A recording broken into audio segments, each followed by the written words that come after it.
morning, everyone. Welcome to Monday. It is like Christmas morning, and I am so excited for this particular show. Welcome to Monday and Christmas morning. So we have a potentially significant outing of Jim Watkins as Q from the QAnon conspiracy theorist for the deep state. And actually, I haven't been able to dig into it like I normally do. I've only had like a couple hours when I woke up this morning. This is why I look like this morning. I woke up like this because when the information came out, I was catching it early this morning and trying to do as much research as I could. But this is only, with an hour or two prep. So I promise you I will do due diligence on this. But before we get into all of that, good morning, Andy. How are you? I'm great. How are you? I'm so giddy. I know. I was channeling your energy and decided on red today. I think it was mostly because I wanted to match your decor, but it turns out it's being Christmas, Yeah, So well, it was with a that. perfect choice. Perfect choice. There you go. So, I had a lovely visit with my mother this weekend. yes, how is your mommy? How is she doing? She's great. Yeah. She arrived at about 3:00 on Saturday afternoon, and of course, my wife and I, as we explained in the last show, if you weren't watching, we went for a COVID test on Thursday afternoon, based on the fact that the last time each of us had done that, we had the results within 48 hours. So we figured, okay, well, we'll get the COVID test. My mother has a form of cancer, a senior's type of leukemia, that we have to really be careful with her. And we haven't seen her since Christmas, right? So all this happened. We tried to get the timing perfectly. Of course, my mother arrives at the house and we don't have the results yet, right? So what do? So basically, my mother was prepared to sit outside and wait for the results, and was like, well, screw it, come in the house, we'll just social distance in there. But it was only a couple hours later that both our results came out. We were both negative. So, it was a 2-hour delay, but I finally got to hug my mother, and she's been here ever since. And we've had a really nice visit, and she's on her way home. It's probably going to leave in about half an hour. So it's just a lovely weekend to sit back and relax under house arrest. Well, let's get through this as quickly as possible, or invite your mom on. I don't think that would happen. No, okay. She's 80, so she has a healthy aversion to social media. Today's show is about the rest of us who probably should too. So for those of you who are not up on conspiracy theories and all of this sort of thing, there has been a growing group, the QAnon, Q, the letter Q, Anon for anonymous, that has been going on for a number of years. And this is a group that was founded against this super secret, shady, anonymous government official who was allegedly dropping information, information from Washington, from the White House, and kind of propagating this idea that there's a deep state group and Trump himself is supporting dismantling, draining the swamp, all of this sort of thing. And this Q figure was a high-ranking official in the government who wanted to get information out to the public and let people know that Trump is the savior of the country, and all the stuff that he's doing is just blessed by God and blah, blah, blah. So nobody really knew who this Q figure was, but there were a number of people who just glommed onto it desperation, whatever. Who knows why each individual chose to believe an anonymous posting online and run with it. So for the last few years, it has been growing. And people apparently didn't require any type of vetting or information. So things like Pizzagate, where they had done this conspiracy theory that below the restaurant in DC that served pizza was this hub of child trafficking, and Hillary herself was involved in it, and that actually resulted in a gentleman taking it upon himself to go into that pizza restaurant and shoot the place up, right? So one of the gentlemen who was called in to Washington to testify was a gentleman by the name of Jim Watkins. Jim Watkins, as we know, is he went from an Army helicopter mechanic to entrepreneur and all of these things. Jim Watkins actually lives in Manila in the Philippines.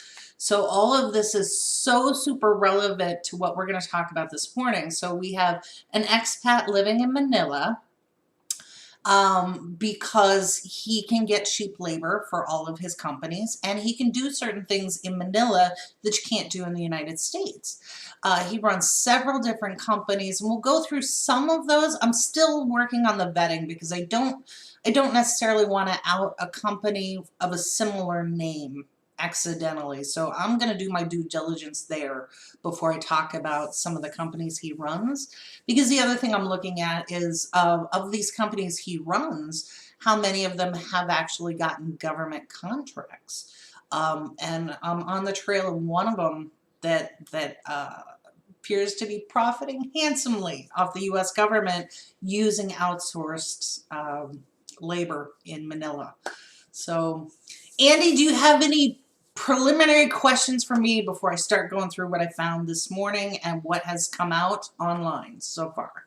No, I think we're good. We should just get right into it. I'm really looking forward to making all these connections of the dots and how the potential QAnon person is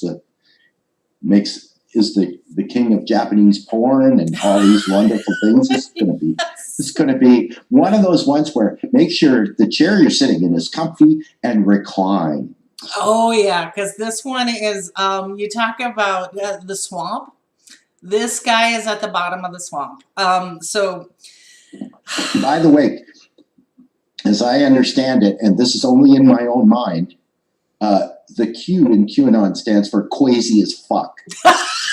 Probably. Okay, so let me just clarify. My mirth and humor this morning is schadenfreude. It is not that I am delighting in all of the harm that this particular group and this gentleman in particular has done. It is that, holy shit, we knew that this was not what it was reported to be, and the guy who is behind it all, allegedly, is he's just a shitty person.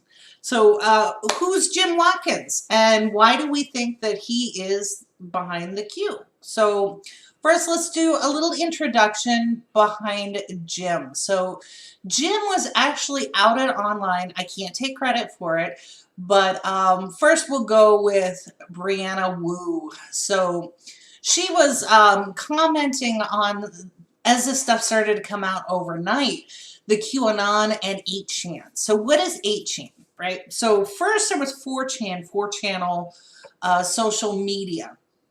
And that was run by a couple of engineers and things like that. And one of them, this kid named Poole, he was 15 years old, right? And this is the part that fascinates me as a journalist, is you have the emergence of these message boards. They were supposed to be bastions of free speech.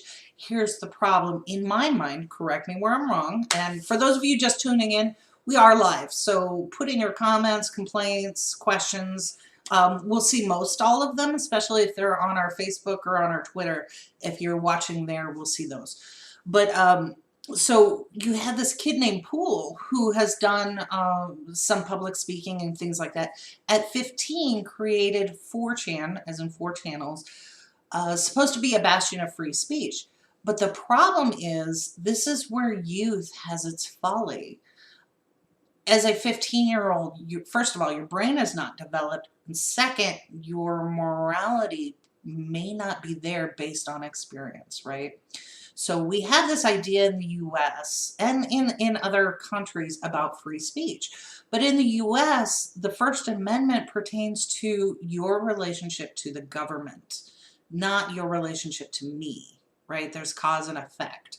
So it also goes into the sociology of anonymity in posting. This is why I personally, whenever possible, I post under my name, not an anonymous moniker, because we have seen many times where people who are free to post anonymously will say and do things that they wouldn't normally do if their family could see it, you know, if the pastor could see it, in all of these capacities. But 4chan was created specifically to be allow that kind of anonymous dialogue.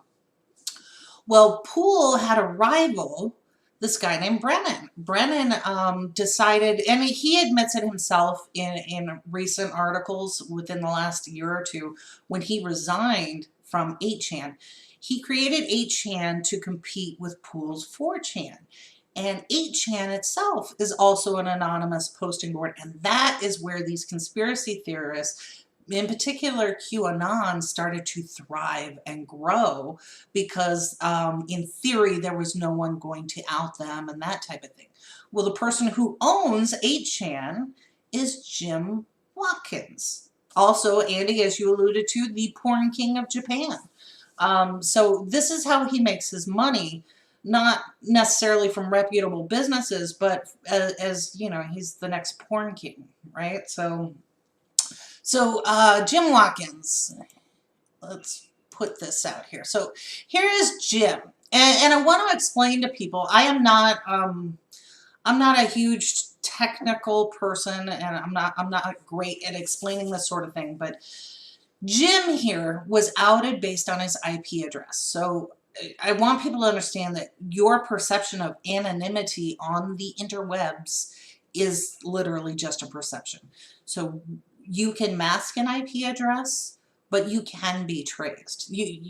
There are ways to trace who you are, and that is how Brennan himself was able to track down the connection between Jim Watkins and the QAnon figure. So this is your cue. Jim Watkins, right? Allegedly, he is Q. So Brennan, here is what started it all. Frederick Brennan, he was, like I said, the architect behind 8chan, and they started to pull apart and do some tracing, right? Like I always say, follow the money. Well, IP addresses and hosting and all of that comes down to the same kind of philosophy.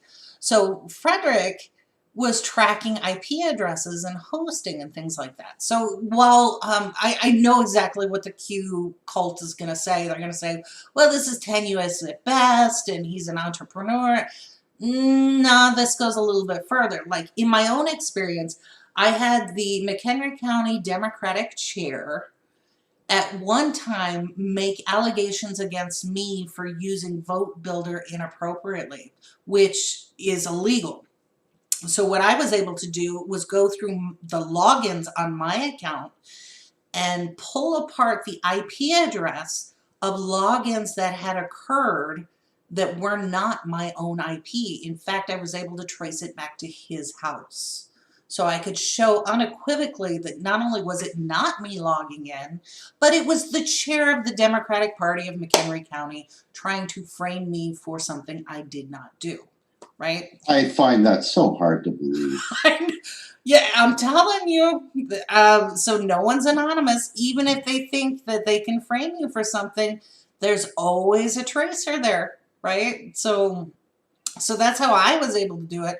And Frederick, who is obviously more technically savvy than I am, and followed the money here, he's actually able to put the IP address um, and actually put the money in here. And you can see that in this particular conversation, and you can go and see this on Twitter, it's fully open, that Frederick is already pushing back on the idea that maybe Watkins isn't behind this. And I love this part. He says, the reason is because the IP address is exactly the same. The few other customers at Van Watek are on different IPs. 8chan, 8kun, and QMAP. QMAP is where Q had been dropping all of this super secret information, which turns out to be bullshit. We're the only ones on that IP address. An IP address is, you know, your local broadcasting address. As of the same time, the leak, as my screenshots indicated, they all share an IP because they're all Jim's account. So here's the 8chan guy who resigned, I guess it was last year. And there's a really nice profile on this Brennan fellow and his regrets in creating 8chan because of what it led to. All these conspiracy theories and violence and things like that. And part of the reason that I was really interested in this story is because I'm doing research on the white supremacy groups. And there's this notion that Black Lives Matter is causing all of this issue with unrest, but in reality, the data itself shows that these white supremacy groups have caused more mayhem and death in this country than any other group. They are literally a terrorism group. And how do we know this, right? So what I want to go back to is, for those who missed it, Yahoo had this really nice write-up on the FBI and their terrorism, their domestic terrorism threats. And the FBI in 2019 released this comprehensive report about these white supremacy groups. This is your QAnon people. This is your Boogaloo Boys. These are your Proud Boys. All the boys that we saw with their tiki torches in Charlotte and in the guy who was just killed in Portland. These are all your white supremacists who have tried to instigate violence, perpetrated violence, acts of terrorism, bombing, all of these things just over the last few years. So the FBI report actually called out QAnon specifically, and I've highlighted some of that, and let me see if I can post the link to their particular article here. Yes, I have it. So so that you can go out and read it for yourself. See if you came up with the same conclusions I did. So, oh wait, let me stop real quick. We have comments here from Mike. Okay, so he's posting something from Reddit. There was a Reddit follower who is also on the trail. This is what I love about the internet. You talk about groupthink and people like Twitter. Twitter is faster than the FBI at finding somebody. Well, here's Reddit and Twitter and all of these people working collaboratively. So Mike posts, this doesn't show the person currently making the Q post as Jim Watkins, though it totally might be him. All it shows is that Watkins controls the website, a site that aggregates the Q drop posts in a searchable format. There is no particular reason to believe that QMatPub is controlled by whoever makes Q post. Personally, I doubt that Watkins started the whole thing because it started out on 4chan, not 8chan. But I also suspect that different people are making the Q posts at different times. So here is Mike posting Reddit pushing back, and there are the Daily Dot articles that he talks about, right? So this is why we're gonna see a lot of this pushback from different people in IT and things like this. However, I do want to profile Mr. Watkins this morning. Because I think it's relevant, and obviously so does the FBI, because he got called in to testify in Congress after the Pizzagate scandal, and his the way that his platform was creating part of this conspiracy theory, right? So getting back to free speech and the First Amendment, you can't yell fire in a crowded theater because you cause harm and detriment to people in the theater, right? People get trampled, things like that. So the First Amendment protects you from your government limiting free speech.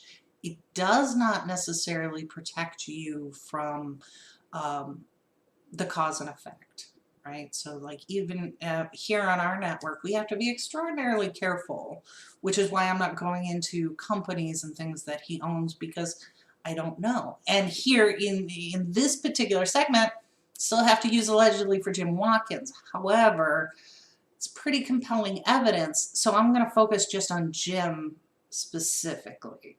And if it does turn out that he's the Q, I'm not gonna lie, I snorted my coffee this morning, got it all up my nose, thinking that this is hilarious. So I don't know. Andy, any comments so far, or? I would put your excitement at this on par with someone who's a handyman who gets a $1,000 coupon for a shopping spree at Home Depot. Oh, absolutely. Absolutely. And my husband will tell you my favorite place to go, big box stores like that. I love it. Absolutely. It's like Christmas. So, all right. Well, let's continue. Who is this Jim Watkins?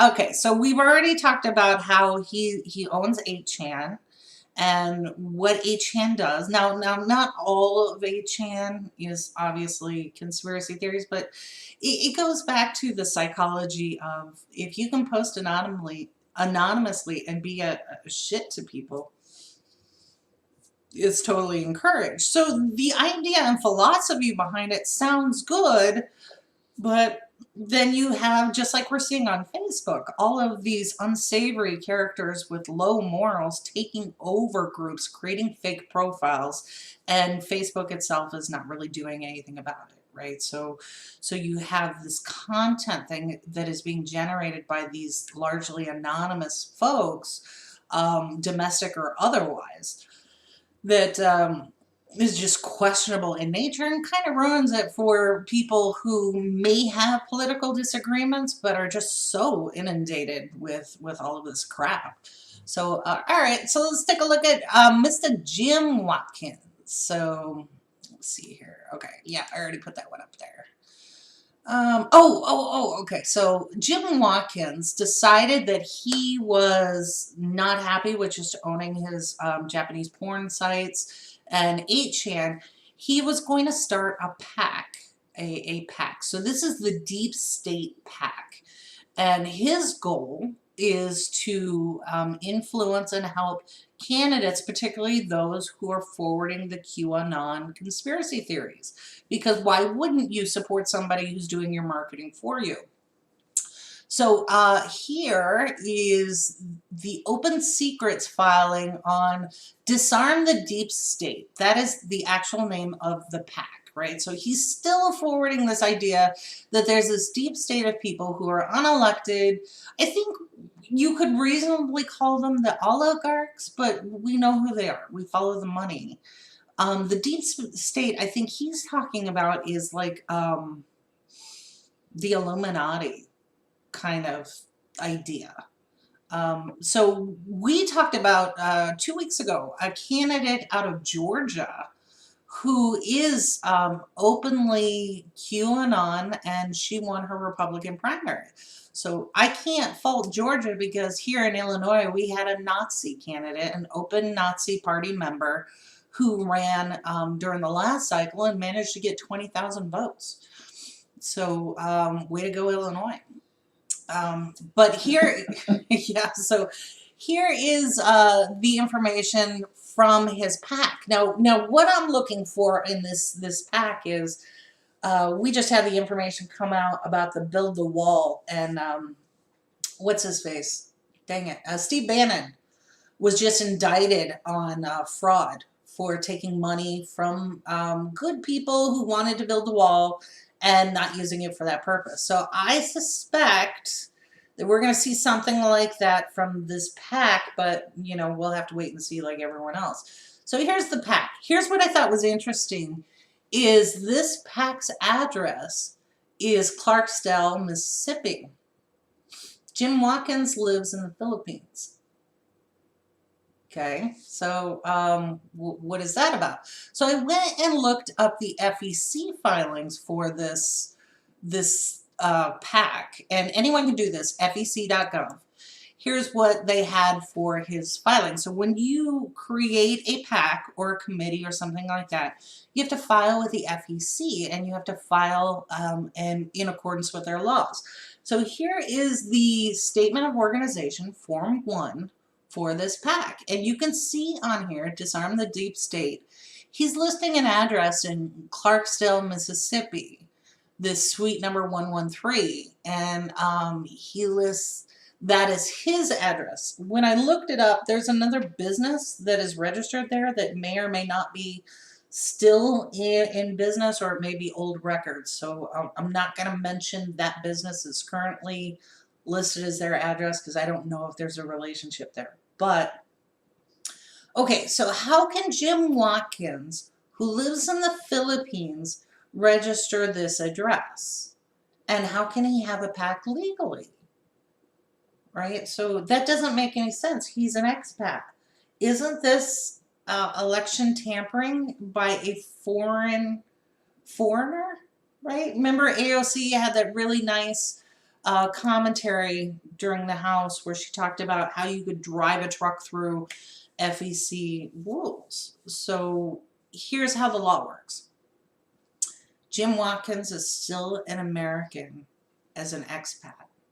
So he can solicit donations for elections. He cannot solicit donations from people who are not Americans, right? So he can live anywhere in the world, and he can employ people who are not Americans to solicit donations from Americans, right? So Andy cannot own a PAC for U.S. elections, but I can, and I can incorporate that PAC in the U.S. or in Canada and have Andy as an administrator, but I am the owner of the PAC and soliciting from U.S. or American people living abroad. So as an administrator, I could go and solicit from funds for that PAC, but only from Americans. That's correct. Yep. Oh, gotcha. Oh, good hair day. Woo. So yeah, that's how the law works. So that's what Jim is doing. He doesn't even live here. He lives somewhere else. So I was able to find a really great video of Mr. Jim Watkins from his own YouTube page.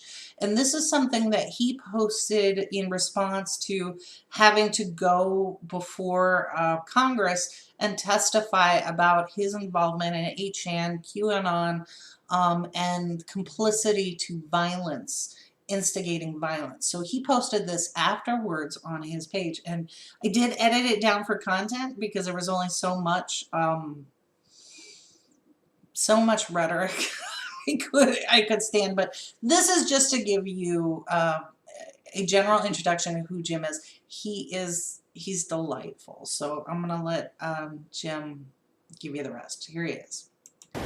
Hi guys, I'm Jim.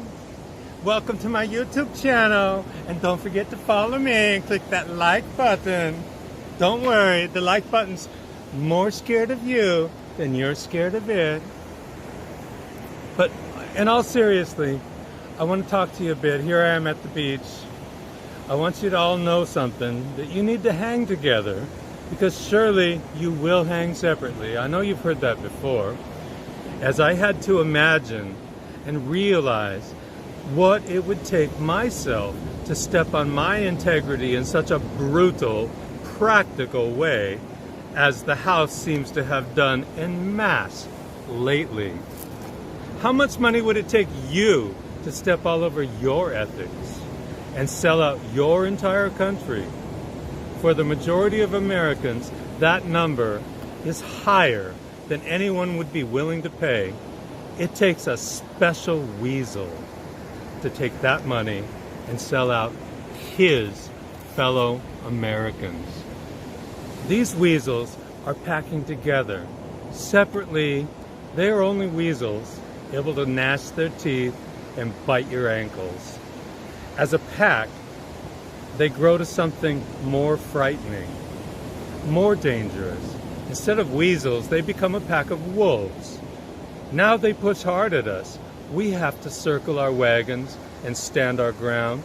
Foreigners reaching into their fat purses that were filled to the brim by Americans' lost jobs and opportunities over the last 20-some years are paying the families of, and in some cases paying directly, the politicians we have sent to Washington to defend and represent us. The folks we voted for to make law because we thought they were the wisest among us. However, they have shown their colors and they've proven to be the wiliest among us. When foreigners buy our representatives, then we all lose. We lose our ability to peacefully assemble. This is the way of our enemies. It's how they control their own population.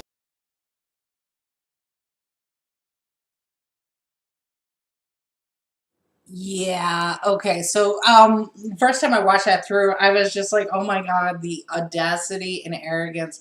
Because here's a guy who is in the Philippines taking advantage of people at a lower income, moving jobs from the US to the Philippines, taking government contracts for that company from the US, and avoiding taxes. Talking about, the same officials, and now he's got a pack on top of it. So he has completely contradicted himself in so many different ways. But if you use the right words, like patriot, then people seem to just ignore everything else that he's doing, right? The wordy things are good, so I'm going to ignore all the rest of it. So the first time I saw that, I was like, oh, Jim, no, no. And he seems so delightful, so delightful. And there he is taking your money out on the beach. And he's just having he's living his best life while propagating these conspiracy theories and getting, what was probably otherwise good people to start aiming weapons at their own citizens, right? So he is totally profiting off of all of this while telling you that it's wrong. So, awesome guy there. So Apparently, he also offers babysitting services. right, exactly. So, okay, so I want to get to some of these comments here. So, okay, so we posted the FBI's document on Yahoo, and that came out in 2019, but we all missed it. And then Brandon posted an article to The Guardian talking about white supremacist militias infiltrating U.S. police and that full report. And that was where I started last week to put together information on these shows. So it's... he's not wrong that there's a conspiracy going on, but he's actually helping that conspiracy and the bad actors in it. You also got to, I don't know if you noticed, but the actual video itself, right? Where is the camera pointed? The camera is pointed at him from a lower angle. Excuse me. And the background is nothing but daytime sky, right? Mm-hmm. Which is completely unidentifiable. So if you are shooting a video, but you don't want people to know specifically where you are, but that's what you would do. Well, why? Why are you hiding where you are, Jimmy? Like, why is it that your location is such a secret that you can't show any of the landmarks that might identify where you are? Well, because they might come and arrest him or something. So for those people who don't know, I've been to the Philippines, and I went to Subic Bay. And for those of you who are in the military, a little bit older, you will know where Subic Bay is. It was one of the first Navy bases in outside of the U.S. in the Philippines, and it came from World War II. And in the Subic Bay, you had this entire industry of sex work and all sorts of things catering to the U.S. military. And the Philippines is a traditional, very religious country. Like when I was walking around Manila, at 3 p.m. everything stopped. So it reminded me of having lived in Muslim countries at a call to prayer. In Manila at 3 p.m. you stop and you pray because the country itself is mostly Christian, mostly Catholic. So 3 p.m. is considered the holy hour, the hour that Jesus was crucified. So in Manila in particular, everything stopped. At 3 o'clock, you did your prayer, usually a rosary, something like that. So the Philippines was very interested in removing the U.S. Navy from Subic Bay because of quite literally sex trafficking. You would have moms and dads sell their daughters into strip clubs and go-go bars and things like this because the country was so poor. This is where street vendors would sell something called monkey meat. It wasn't monkey, it was rat, which actually was pretty good. So if you could get over the name of it. Yeah. Right. You knew what it was. So this is the areas that Jim Watkins has chosen to set up his business. I guarantee you, he is not paying a U.S. wage to these people while he's promoting conspiracy theories in the U.S. So it comes down to the same phrase I have used since I was a child and was taught this: scratch a lie, find a thief. So Jim is, in my mind, this is where I start digging. Follow the money. So what does Jim want? The same thing that Steve Bannon wanted. The same thing that a lot of these people wanted. They don't want to pay taxes. They don't want to pay property taxes. They don't want to contribute. They want to take their money and hoard it for themselves, forgetting, of course, that we live in a society where we share the resources, or at least we're supposed to. But they want to privatize the profit and socialize the losses, meaning that you and I bear the cost of any bad decisions they make. And in this case, we're paying for it with our lives, right? So the same thing that we saw in Kenosha, the same thing that we saw in Portland, all of these things come from this area where we are manipulating people with just a nugget of truth and building around it a way to steal. And that is what I see when I start to pull back stuff on Jim Watkins and his family here. Now, no, don't get me wrong. I don't give a shit about the porn. I don't care. You know, what an adult chooses to do, fine, whatever. And obviously we know that in the South, in the Bible Belt, porn is a big industry. So yeah, so this is where you get somebody like Jim making tons and tons of money in an immoral way based on that philosophy, but telling you that these other people are doing things that are immoral. And, you know, because the sex industry itself is not, it's just like the marijuana and drug cartels. So when you have it be hush-hush and you don't bring it out in the open and you don't empower sex workers, you leave them open to being exploited. And this is where you start to get some of the sex trafficking, right? So ironic there, but Andy, I'm still on a rant, but stop me. Do you have anything to add? Keep going. You're doing fine. Okay. There's lots of info to convey out there, so I don't want to slow your momentum. You're doing good. Keep going. Okay, so it's just I'm just so excited because there's so much to pull apart here, and this is obviously a developing story. So it's something that I want to watch on Twitter and I want to watch on Reddit. Reddit tends to be really good for first look information. So, as you go through it, if you're on Reddit or you're on Twitter, just sit back and kind of digest it, because what will happen is somebody will get excited and post some information that turns out, an hour from now, 2 days from now, not to be quite accurate. So I'm going to be watching this, but where I'm going to focus is following the money on Jim's companies, because I've already found one that looks like it got government money, in particular some of the COVID money. And why would a company that has employees in the Philippines need COVID money from U.S. Americans? Doesn't make a lot of sense.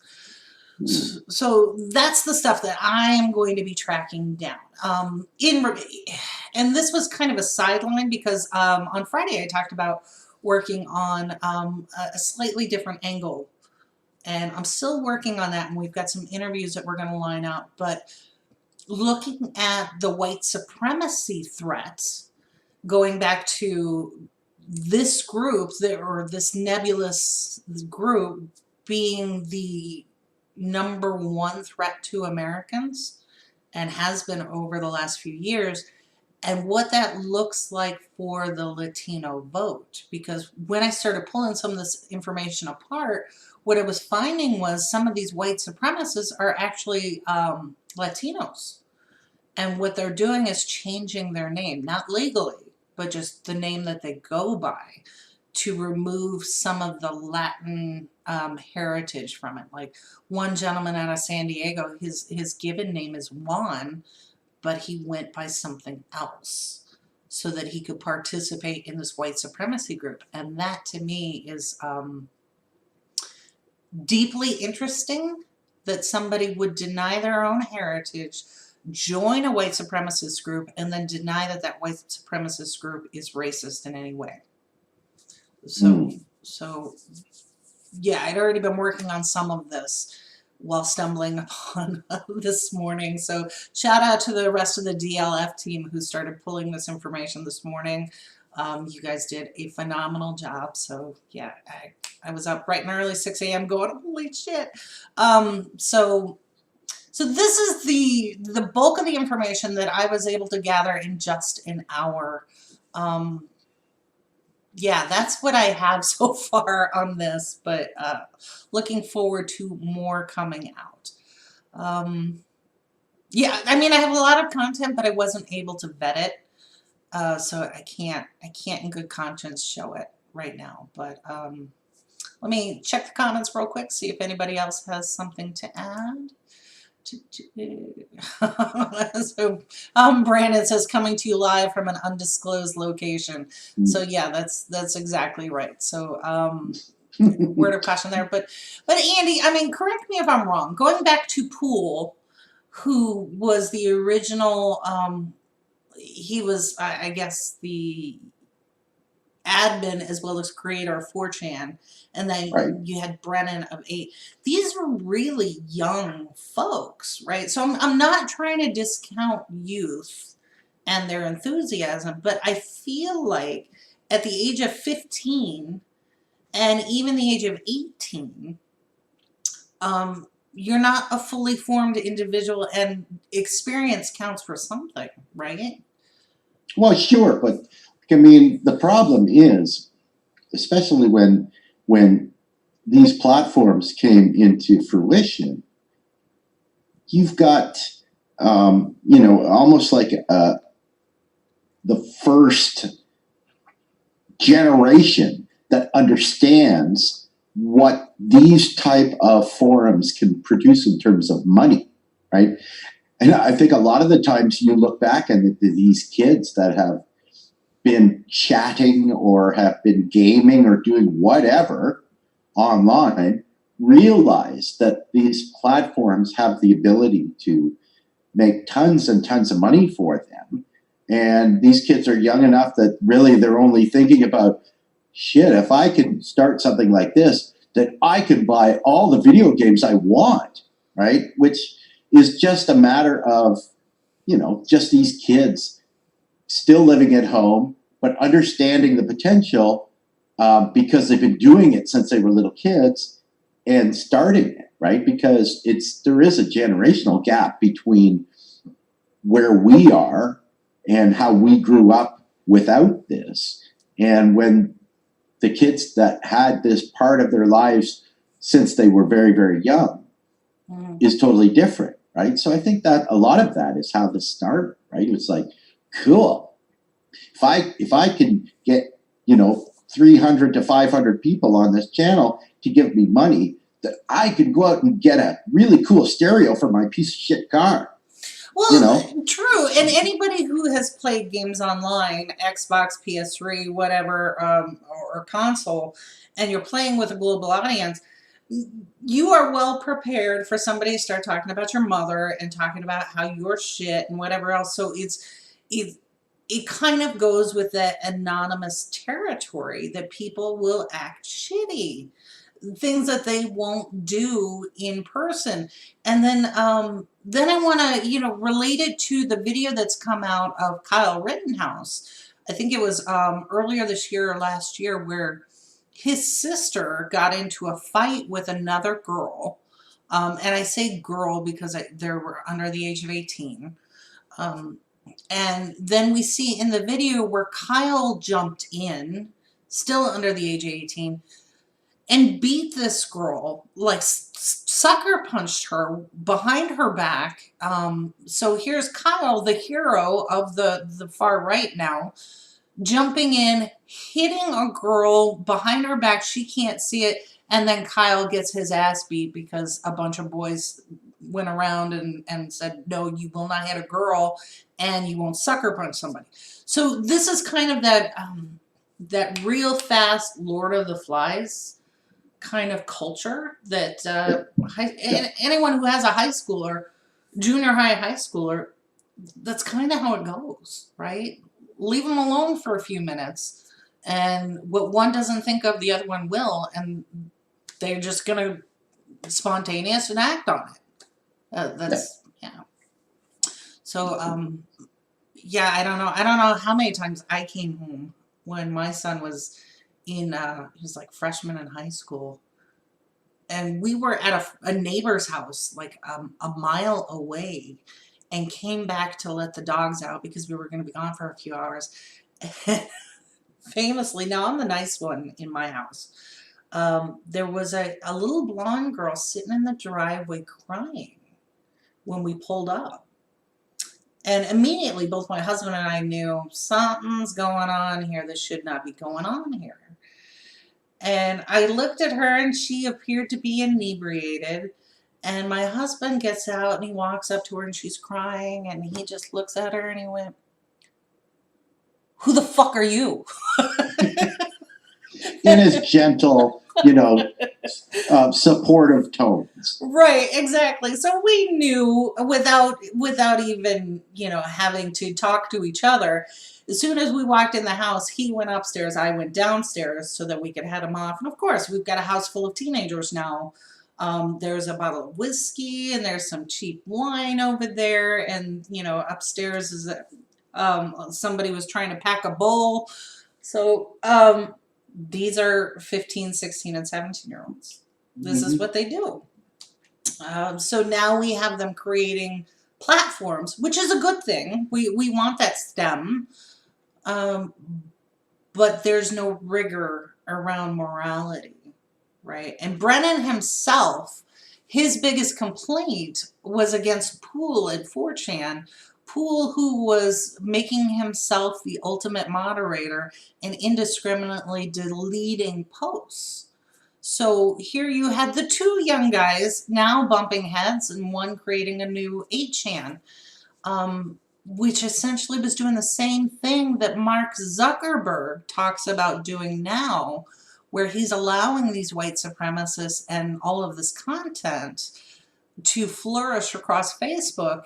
And he just last week had to answer questions about how many times did this white supremacist militia group have to get reported to Facebook and your people did nothing. And I forget what the number was that I saw, but it was like 432 times the group and the content had been reported to Facebook and he did nothing. Yeah, it was certainly enough that you would think that, okay, sure, that's enough that somebody might see the flag of it and maybe do something about it. Right. So the question you have to ask yourself is, why? Why didn't that happen? Right? Right. And one of the groups that I push back on is Bernie Sanders OG something or other on Facebook. But if you just type in Bernie Sanders OG, this group will come up. It used to be one of the largest progressive Bernie Sanders supporter groups. It has now been taken over by these right-wing. One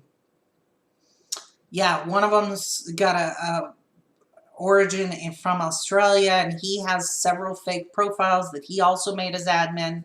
And one of the posts that he put up there he thought was hilarious. After the Kenosha shooting, he put an image of the gentleman who had gotten shot in the arm covered in blood, and he put the caption on there about second place in the quick draw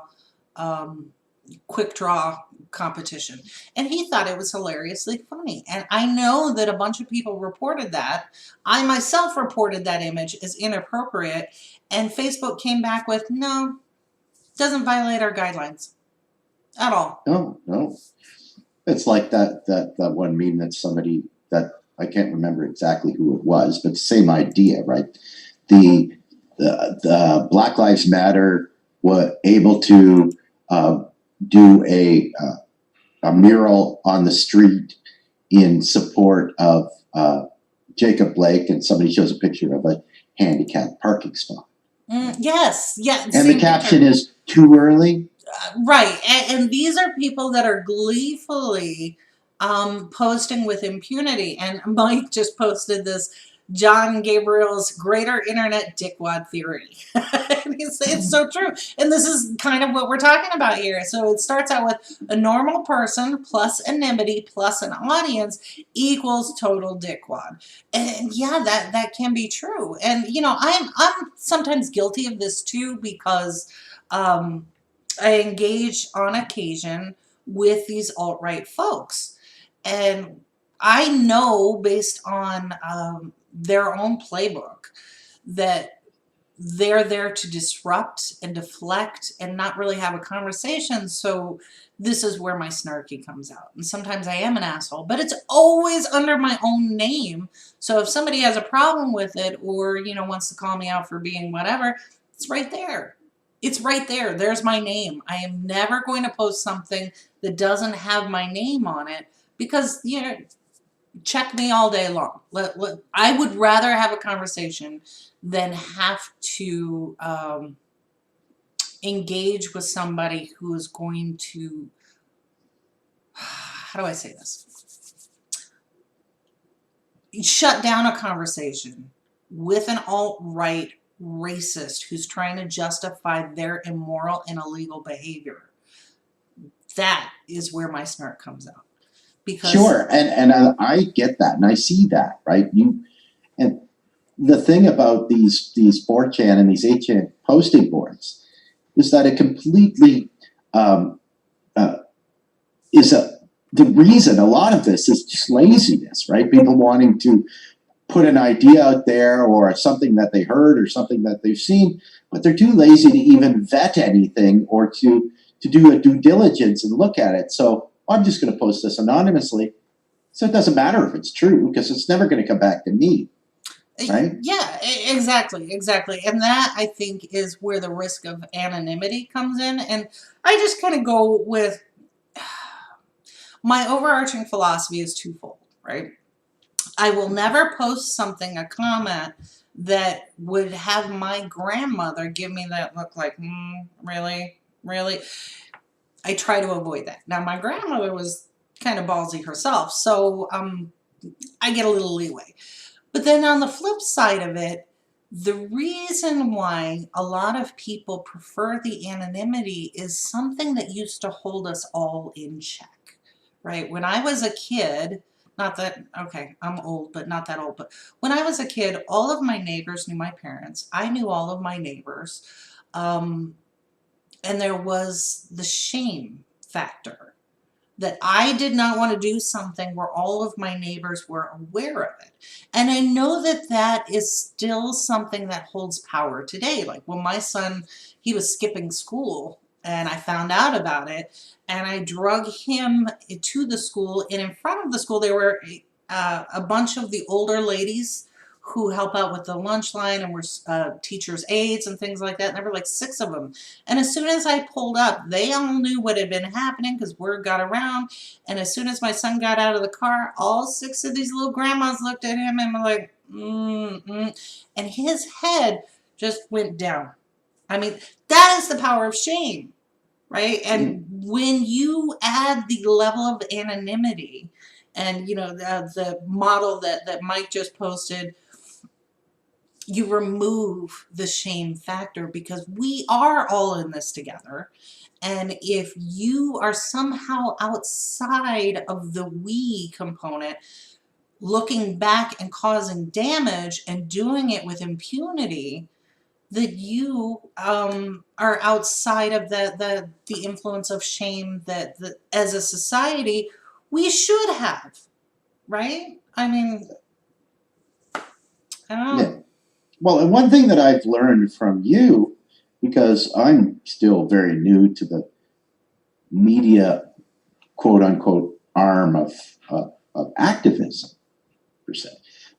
But when you get something that you have potentially could be a story that you want to look into a report on, there's very little work that you actually have to do to either vet something or to it's not rocket science. There's very few places you actually have to go, which just kind of says, are people that lazy or just have no clue how to do their jobs, right? There are a couple different answers to that, and this is just my speculation. Number one, I try to educate people on where I go and look for things. This is why I usually include the URL or talk about my source. You got to have a baseline, like the FEC.gov. You got to believe that that is true, that they are just posting the information that's been given to them. So in the case of one of the committees that I looked up yesterday, I'm like, okay, the FAC gave me the data, but here I can see clearly there's a reporting discrepancy. That is not the fault of the SBC. That is the fault of the treasurer and the chair of that committee not posting accurate information. So that to me is red flag. But the FEC is a database. So I'm going to trust that they are giving me the information that they themselves have received. Okay, so little things like that, you have to have a baseline. But in a previous article, like from The Intercept, where they didn't seem to do any vetting, which was out of character for The Intercept, now I look at the nature of what the report was. And it was largely a hit piece on a progressive candidate on behalf of an establishment person, in this case, Nancy Pelosi. So these things are not hard to put together, but you got to know where to look, which is why, we always discuss topics and sources because, like Ryan, the guest that we had last week, it allowed someone like Ryan to push back and say, no, you got half the story wrong. And he said that video that you showed was edited early. So Ryan, come on, tell us about it. And that way we can operate with integrity and give us the pushback, right? I want to know. If somebody thinks that I have said something, we have published something that is not accurate, give us your source. We're going to pull it apart and see if you're right. And if you are right, full retraction. Absolutely. That's right. Especially on situations like that.